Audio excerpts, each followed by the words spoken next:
Mbahaye ikaze nk'ibisanzwe akaba ari Mr Ture kuri Mr Ture Official.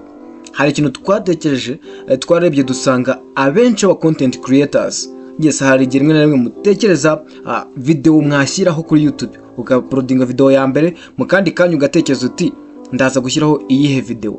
Rero hano hari igisubizo, ntuzongera kubura content ushyira kuri YouTube. Mbese ugiye kujya ubona content za buri munsi ugomba gushyira kuri YouTube kugira ngo urushaho nawe kuba warushaho kuba wazamuka. Uyu munsi rero ngiye kubabwira video ushobora gukora.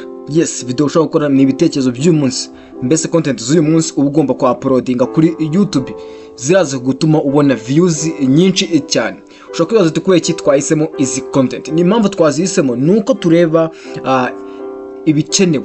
Kuko hari igihe umubare mwinshi w'abantu kuri YouTube baje bavuga bati ngenje kureba izi video zijyanye no kuri ibi ngibi. Rero izi video z'uyu munsi zijyanye na personal development cyangwa se bijyanye n'iterambere rya muntu. Uyu munsi rero ngiye kubwira video ushobora gukora. Ntuzongere kuvuga ngo wabuze ikintu ushyira kuri YouTube ngo bisaba kubanza ushakisha. No, anganje kuguha content y'umwimerere ugomba gushyira kuri YouTube. Ikintu cya mbere ni ikihe ugomba kuba washyira kuri YouTube.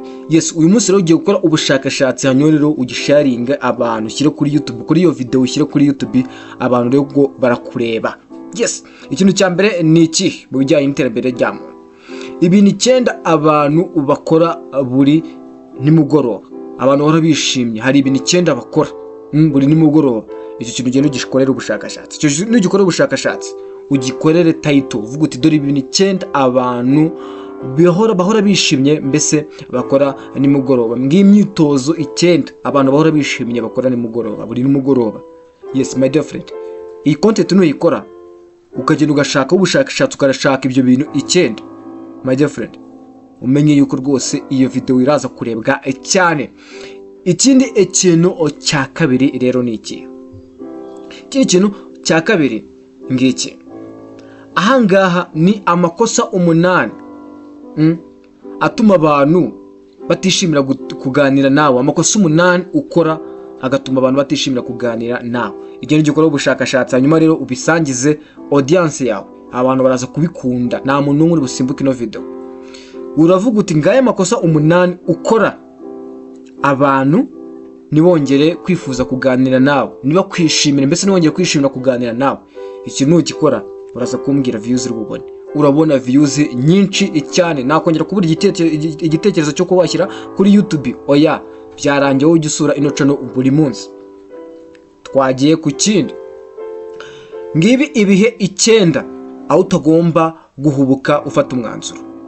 Iki kintu ukikora, my dear friend, no content nuyikoraho umenye yuko rwose my dear friend, nuyikora no content umenye ko abantu abaraza rwose kureba video yawe kandi abasubscribe bakiyongera cyane, share zikiyongera cyane.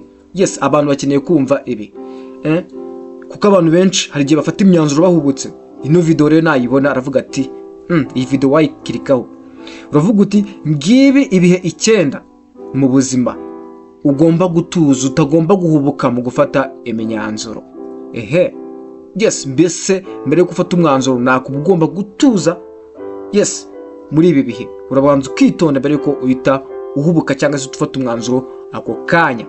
Is content nuzikoraho, my dear friend, abantu baraza kukureba. Indi content niye uri bukoreho uyu munsi. Imyitwarire 8 ituma abantu bagira umutima mwiza bahora bari single. Mbese umuntu agira umutima mwiza ariko igihe cyose arafasha, mbese no umuntu mwiza ariko bikagutangaza ukuntu ari single. Rero hano bakubwiye imyitwarire 8 ituma abantu bahora bari single. Kandi mu busanzwe ari umuntu mwiza. Icyo kintu gihe gikora ubushakashatsi.